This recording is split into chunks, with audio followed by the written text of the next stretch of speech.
صباح الخير، صباح الورد والفل عليكم. ازيكم يا بنات؟ عاملين ايه؟ يا رب تكونوا بخير. النهارده بقى روتين كله طاقه ايجابيه وحماس، فتابع معايا لاخر الفيديو ان شاء الله تستفيدي منه. روتيني كده بدأ من الصبح من صلاة الفجر، فطبعا وديت حنين المدرسة، وكمان قرأت الأذكار وصليت الفجر. وطبعا هنا جيت بقى قلت كمان اجهز الفطار بتاعي، فانا ماشيه على اللو كارب، فطبعا مفيش عيش خالص، انا باكل كده من غير اي نشويات. يعني بكتر في البروتين اكتر.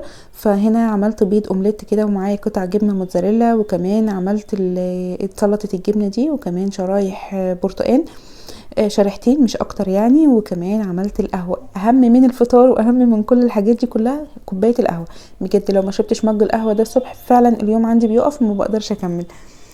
هنا كمان بقى فطرت الحمد لله رب العالمين، وكان الفطار طعمه حلو جدا بصراحه. نظام اللو كارب تحفه، حلو جدا، بيريح المعده، بيهدي كل حاجه في الجسم، حتى لو عندك وجع او تعب او في حاجات كده مش مظبوطه، فيتامينات مش مظبوطه، فبصراحه في اللو كارب بيظبط الدنيا خالص لو منعتي النشويات او قللتي منها. كمان لو قللتي من السكريات فبتبقى حاجه كويسه جدا. هنا كمان بقى كان عندي اللي هي انا بمسك كده الروتين الاسبوعي بتاعي، فبمسك كده ايه، بعمل جردل المسيح، وبحط فيه الميه، وبعد كده بلف بقى على الاوض كلها اللي هو زي ما انتم شايفين كده. فبدات الاول بالاوضه بتاعه الركنه، فمسحت كمان البلكونه كويس، لان البلكونه ديت انا عامله فيها زرع، فطبعا وكمان فيها عصافير ومن نهل الشارع، فدايما بتكون فيها تراب كده. فانا كمان هنا نفضت الشيش كويس، وبعد كده كنست الارضيه وسحبت التراب بالمكنسه، وهنا مسحت الارضيه هنا بالميه، وكمان حطيت بريكس، صح كده اسمه بريكس، وكان ريحته حلوه قوي بصراحه، بس هو مشكلته ان هو بيعمل رغاوي. فخلصت هنا البلكونه كمان، ودخلت على بقى الركنه، فقلت انفضها كويس وايه، تنفيضه خفيفه كده، اللي هو مش تنظيفه جامده، بس ايه يعني بحب الف على الاوض كلها بتاعه الشقه تنفيضه خفيفه كده، اي ترابه خفيفه تروح بسرعه. تظبيط مخدات، تظبيط اي حاجه تحت السجاده مثلا لو في ترابه خفيفه، فكل الحاجات دي انا بشيلها وبنضفها. فلما باجي انضف تنظيفه الشهر بقى اللي هي التنظيفه الجامده يعني العميقه وكده، فما بكونش تعبانه قوي، لان الشقه بتكون فعلا نظيفه جدا. فالتنظيفه دي انا بعملها يعني ممكن يوم اتنين او يوم خميس حسب الوقت عندي، بس لازم يبقى مره في الاسبوع بعمل فيها التنظيفه العميقه، يعني شبه العميقه مش عميقه قوي يعني.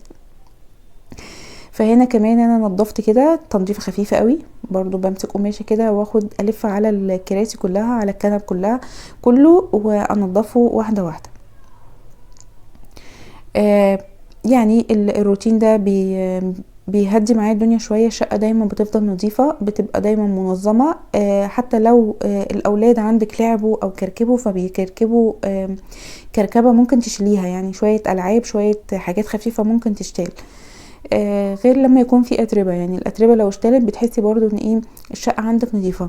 وكمان المسحه بتاعه الاسبوع دي بتبقى حلوه قوي، بتديكي كده راحه نفسيه شويه، بتحسي ان دايما الشقه عندك نظيفه حتى لو انتي ما نظفتيش تنظيف عميق. فانا هنا يعني بلم السجاده كده على الجنب وباخد من تحتها.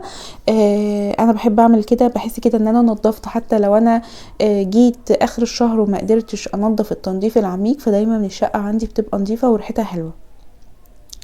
هنا كمان انا مسحت بالشرشوبه دي، فالشرشوبه مش ماشيه مع الجردل، لان الجردل هنا دايما كل ما اجيب شرشوبه لازم تتكسر، فدي كانت شرشوبه برضو جديده شويه، فانا جبتها ويعني ربنا يكملها على خير كده وتكمل معايا وما تتكسرش. فهنا خلصت كمان، وبسيب بقى الارضيه تنشف خالص. كنت مشغله المروحه مشغله المروحه في عز التلج، بس يعني عشان تلحق تنشف بسرعه، وكمان عشان الحق انزل اجيب حنين من المدرسه.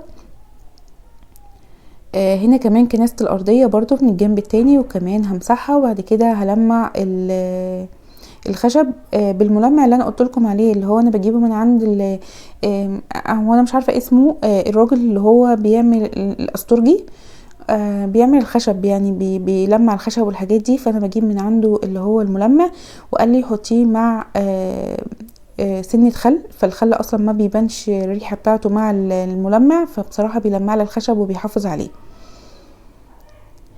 المهم لو انتي شايفة ان الروتين صعب، او ان انتي مش قادرة تقومي تنظمي بيتك او تنظفي مكان، فانتي شايفة ان الحاجة دي صعبة قوي عليكي، او انتي مش قادرة تقومي، او مكسلة، او عندك تعب، او جسمك وجعك، دايما حاسة انك مش نشيطة او تعبانة او جسمك همدان دايما، فمش قادرة تقومي تشوفي طلبات بيتك، انا مش هقولك قومي ونشطي نفسك، لا يعني ما تضغطيش على نفسك. اول حاجة دوري ايه السبب، يعني ممكن يكون السبب سبب عضوي، ممكن تكوني تعبانة، ممكن يكون في حاجة في جسمك وجعاكي فانتي مش عارفة تميزيها، فمدياكي ان انتي مش نشيطة او تعبانة. ممكن كمان يكون نقص فيتامينات. ما تتخيلوش يا بنات نقص الفيتامينات ديت بتعمل ايه في الجسم، يعني بتأثر على الجسم كله، بتديكي اعراض كل الامراض، يعني تقريبا بتلاقي نفسك عظمك بيوجعك، رجليكي بتوجعك، ايديكي، فما تستهونوش ان انتوا ما تاخدوش فيتامينات، خصوصا ان احنا مثلا دخلنا في الثلاثينات، فبصراحة برضو سن التلاتينات بيبدأ معانا، طبعا احنا في عز شبابنا، بس المشكلة ان الاكل بقى فيه مشكلة، وبقى فيه حتى الاكل نفسه اللي احنا بناكله بقى فيه نقص فيتامينات، يعني حتى لو احنا بناكل اكل صحي برضو نقصه فيتامينات، فحاولي تروحي للدكتور تشوفيه فيتاميناتك ناقصة ولا لا، اعملي تحاليلك، اطمني على نفسك، اهم حاجة نفسك. لو انتي اطمنتي على نفسك واهتميتي بنفسك هتهتمي باللي حواليك، مستحيل هتهتمي باللي حواليك وانتي اصلا تعبانة. حتى لو تعبانة تعب عضوي، حتى لو تعبانة تعب نفسي، تعب النفسي بيبقى اكتر من التعب العضوي. هوني على نفسك، شوفي ايه اللي مضايقك، يعني بعد ما تلاقي كل ده الاعراض دي اختفت وانتي الدنيا تمام تمام. اما بقى لو الكسل كسل عادي، يعني اللي هو لا انا مش قادره اقوم، انا مش عايزه اعمل، فده لا، قومي وتنشطي وروقي بيتك ونضفي مكانك، اهتمي باولادك، اهتمي بنفسك قبل ما تهتمي باولادك، اهتمي بنفسك، لان انت لو ما اهتمتيش بنفسك مش هتهتمي باللي حواليك. فطبطبي على نفسك، هوني على نفسك، مش لازم تضغطي نفسك في كل حاجه، يبقى عليكي المسؤوليه في كل حاجه، لا يعني قولي كده اللهم اني اعوذ بك من العجز والكسل، دايما قوليها، دايما ردديها، هتلاقي نفسك دايما نشيطة. واظبي على الاذكار بتاعتك، واظبي على قراءة القرآن، واظبي كمان ان انتي تصلي الوقت بوقته، كل ده هيهون عليكي. ما تتخيلوش يا بنات ان انتوا لما تلجأوا لربنا او تقرأوا قرآن او تصلوا صلاة فيها خشوع، يعني تخيلوا الواحد بيحصل له ايه بجد، يعني بيكون مرتاح نفسيا. فهوني على نفسك وشوفي فيتاميناتك وشوفي كده ايه اللي ناقص، لو في حاجة تعباكي في جسمك لازم تروح للدكتور، ما تستخسريش في نفسك شوية فيتامينات او شوية تحاليل هتعمليهم، انا عارفة ان الزمن غالي، بس يعني لازم نهتم بنفسنا عشان نعرف نهتم باللي حوالينا. هنا كمان انا خلصت بقى الشقة كلها بصراحة، بس انا قلت عشان ما اطولش عليكم الفيديو، فاللي عملته في الأوضة هنا عملته في الأوض كلها الباقية. يعني نظفت أوضة حنين والأوضة بتاعتي كمان والصالة والحمام وكمان المطبخ، وكمان هنا دخلت اعمل لهم أكلة خفيفة كده، فقلت اعمل صينية مكرونة بشاميل. هنا كان عندي ربع كيلو لحمة مفرومة، مش لازم نحط نص كيلو بصراحة، اللحمة بقت غالية جدا، فلازم نقتصد برضو. فانا هنا عملت ربع كيلو لحمة، وكمان قطعت معاهم 3 بصلات متوسطين، وهنا بعصج اللحمة عادي خالص، هما ما بيحبوش عليها اي اضافات، يعني بتكون اللحمة والبصل فقط. وكمان حطيت معاه هنا معلقة قرفة، معلقة ملح، كمان معلقة فلفل اسود ناعم. هنا كمان هما كمان ما بيحبوش، يعني عندي في البيت ما بيحبوش البشاميل الدقيق بتاعه متحمر، فبيحسوا ان هو طعمه تقيل شويه، فانا هنا جبت كيسين لبن اللي هو نص كيلو، بمعنى كيلو كده لبن حليب يعني، وكمان هنا سبت شويه حليب كده على جنب، حطيت هنا 5 معالق دقيق، ما حطيتهمش مع الدقيق مباشره عشان ما يكلكعوش، فحطيته في طبق كده، عملته زي معامله النشا لما بتيجي تعملي المهلبيه، ودوبت الدقيق كويس جدا وفكيته مع شويه اللبن ده. وكمان هنزل على اللبن اللي انا لسه اصلا ما دفتهوش، هو لبن ساقع، الطريقه دي اللي هو البشاميل اللي على البارد بصراحه بيبقى طعمه حلو قوي وبيبقى خفيف جدا، ما بيتعبش الصدر بقى، ما تحسيش ان انتي حطيتي سمنه كتيره جدا، لان انتي لما بتيجي تحمري البشاميل بتستهلكي كمية سمنة، اولا بتستهلكي كمية سمنة كبيرة جدا، فده مش اقتصادي خالص في الزمن اللي احنا فيه ده. وتاني حاجة مش اقتصادي على الصحة، انتي بتستهلكي كمية دهون انتي بتاكليها، فبصراحة فعلا بتعمل حموضة جامدة جدا على المعدة، وكمان بتتعب وبتعمل دهون بقى وحاجات كتيرة قوي. فيعني خلينا في الوسط اللي هو البشاميل اللي على البارد، وهم كمان بيحبوا طعمه جدا عندي في البيت. هنا كمان حطيت بقى ميه، وحطيت كمان شويه ملح، وهحط كمان المكرونه. طبعا مش هحط زيت عشان الزيت هيخلي المكرونه ما تمسكش في البشاميل. هنا انا مش هقعد المكرونه اكتر من دقيقتين بالظبط وتشيلي، تمام؟ يعني ما تستنيش ان المكرونه حتى تبقى طريه معاكي، عشان انتي خلي التسويه بتاعتها تتاخد مع البشاميل لما تحطيها في الفرن، هتطلع مفلفله معاكي، طعمها حلو جدا ومش معجنه. هنا كمان عملت اللي هو البشاميل زي ما انتوا شفتوا كده، وكمان عملته اللي هو الكريمي ده بيبقى طعمه حلو قوي، يعني ولا تقيل قوي ولا سايل قوي، بصراحه بيدي طعم حلو قوي، بيبقى القوام كريمي وطعمه خفيف.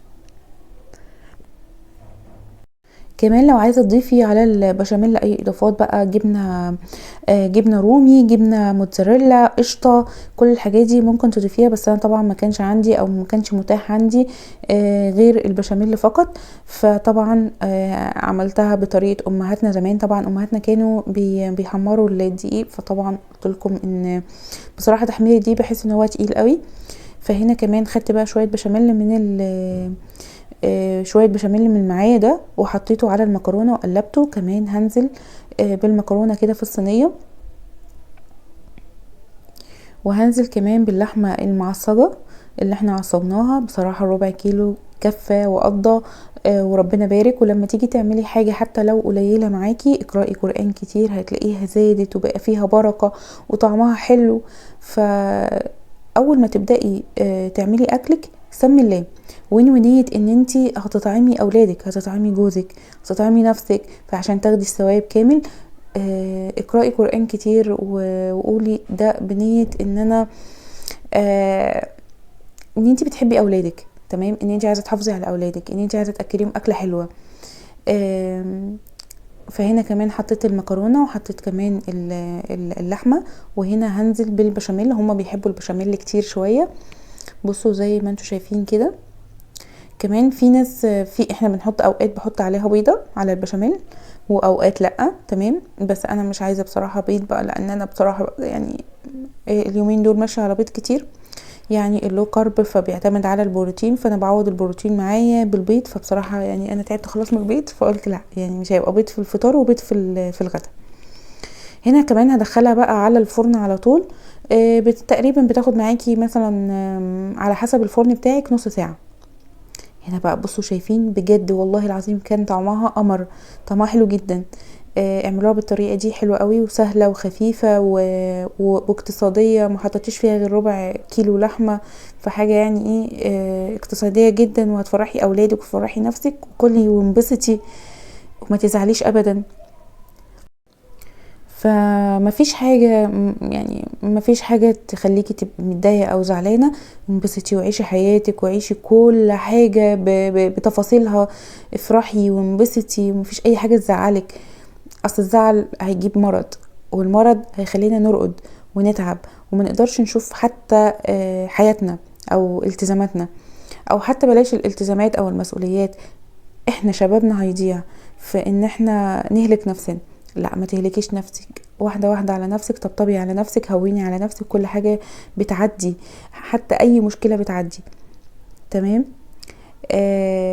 هنا بقى كمان كنت بغرف في المكرونه، فانا كده اخدت القطعه دي، يعني قال انا كده واخده قطعه صغيره، لا والله العظيم انا اخدت قطعه كبيره جدا. بصوا هحطه كمان قطعه كمان، فكانت الدنيا مش مظبوطه خالص يعني، فربنا سترها.